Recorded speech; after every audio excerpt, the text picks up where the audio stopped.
Today I discuss the most famous novel of Edith Wharton. The novel name is The Age of Innocence. Okay.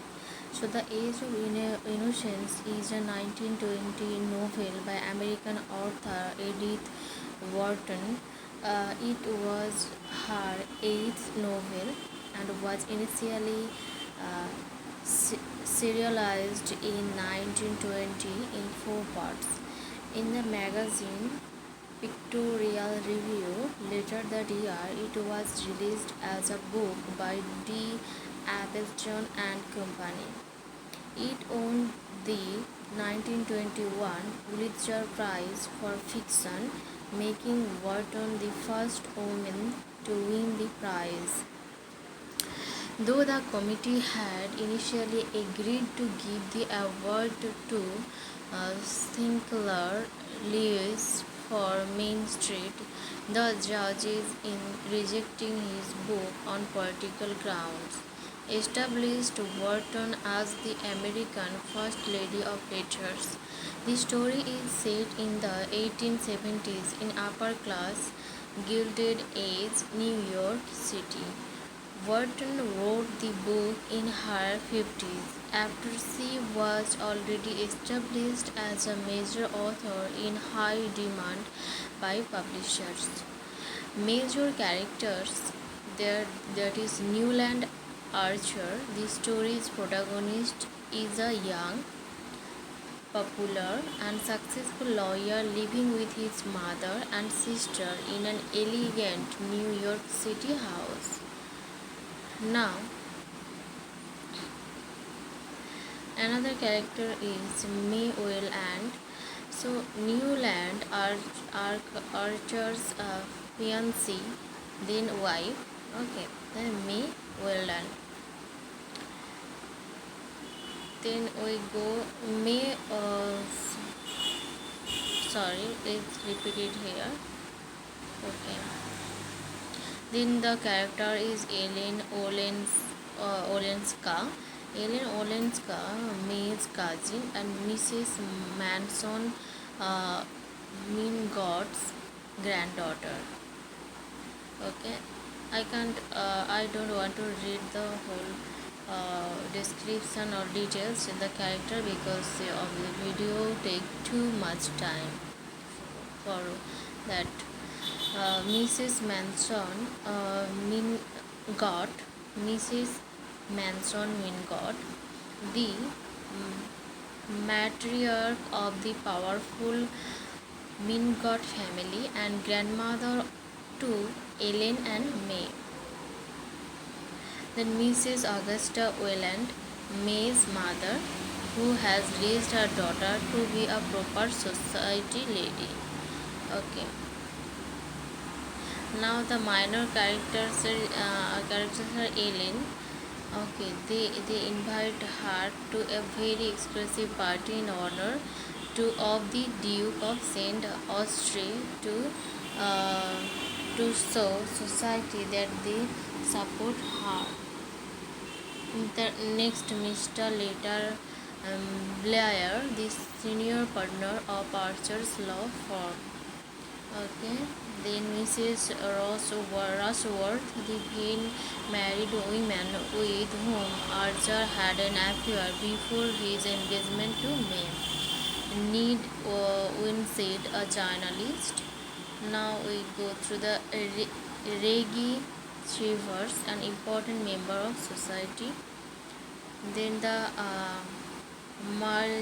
Marchioness Medora Manson, the aunt who took Ellen to Europe as a child. Then Dr. Agathon Carver, a friend of the Marchioness mentioned. Dula aunts, Archer's elderly aunts, and Mrs. Carrie Ferry, an English accountants of Jenny and Mrs. Arthur. Then Mr. Riviere, the French tutor of Mrs. Carfrey's nephew. Then we go the another character, Blinker family, the unfashionable, socially inferior family with whom the Marchioness and Ellen stay while in Newport. Then another character is Dalla. This is another character. Dallas Archer, May and Archer's eldest child. Now we come to the summary. That is the Newland Archer, gentleman, lawyer, and heir of one of New York City's most illustrious families, happily anticipates his highly desirable marriage to the sheltered and beautiful May Welland. But he finds reason to doubt his choice of bird after the appearance of Countess Ellen Olenska, Meg's exotic and beautiful cousin. Ellen strikes Archer as the opposite of the innocent and ignorant May. She has returned to New York from Europe after uh, scandalously spreading herself from a disastrous marriage to a police count. At first, Ellen's arrival and its potential effect on the reputation of his bride Toby's family disturbs Newland, but he becomes intrigued by Ellen, who brazenly flouts New York society's uh, fastidious rules. As Newland's admiration for her grows, so do his doubts about marrying May, a perfect product of old New York society. The match no longer seems the ideal fate he had imagined. Ellen's decision to discover Count Olensky causes a social crisis for the other members of her family, who are terrified of scandal and disgrace. Living apart can be tolerated, but divorce is unacceptable. To save the Oiland's reputation, a law partner of Newland asked him to dissuade Ellen from going through with the divorce. He succeeds, but in the process comes to care for her. Afraid of falling in love with Ellen, Newland begs May to elope and accelerated their wedding date, but she refuses. Some weeks later, Newland tells Ellen he loves her. Ellen reciprocates, but is horrified that their love will hurt May, and so does not want him to leave May for her. Newland receives May's telegram agreeing to uh, wed sooner. Newland and May marry. He tries to forget Ellen. His society marriage is mediocre, and the social life he once found absorbing has become empty and joyless. Though Ellen lives in Washington and has remained distant, he is unable to chase loving her. Their paths cross while he and May are in Newport, uh, Rhode Island. Newland discovers that Count Olenska wishes Ellen to return to him, but she has refused, although her family wants her to reconcile with him and return to Europe.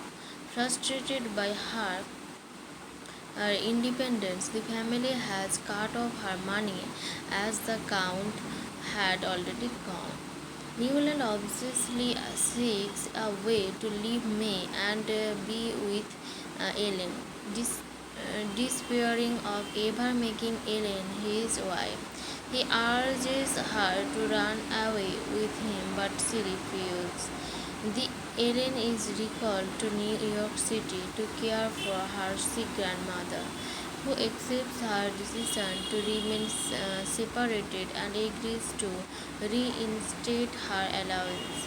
Back in New York and under renewed pressure from Newland, Ellen relents and agrees to meet with him in secret to consummate their relationship. But shortly after their conversation, Newland discovers that Ellen has decided to return to Europe when May announces that she and Newland are throwing a farewell party for Ellen. Newland makes up his mind to abandon May and follow Ellen to Europe. That night, after the party, Newland resolves to tell May he is leaving her for Ellen. She interrupts him to tell him that she learned that morning that she is pregnant. She reveals that she had told Ellen of her pregnancy 2 weeks earlier, despite not being sure of it at the time. The implication is that May did so because she suspected the affair and that this is Ellen's reason for returning to Europe.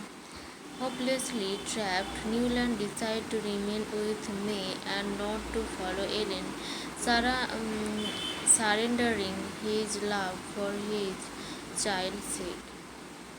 26 years later, after May's death, Newland and his eldest son are in Paris. The son, learning that his mother's cousin lives there, has arranged to visit Ellen in her Paris apartment. Newland is stunned at the prospect of seeing Ellen again. On arriving outside the apartment building, Newland spends up his son alone to meet Ellen. While he waits outside, watching the balcony of her apartment, Newland considers going up, but in the end decides not to. He walks back to his hotel without seeing her. Newland's final words about the love affair are, "It's more real to me here than if I went up." So that's all about the story of a beautiful story of Edith. Okay. Um, the Age of Innocence. Very, very much interesting and beautiful story in it. So that's all about.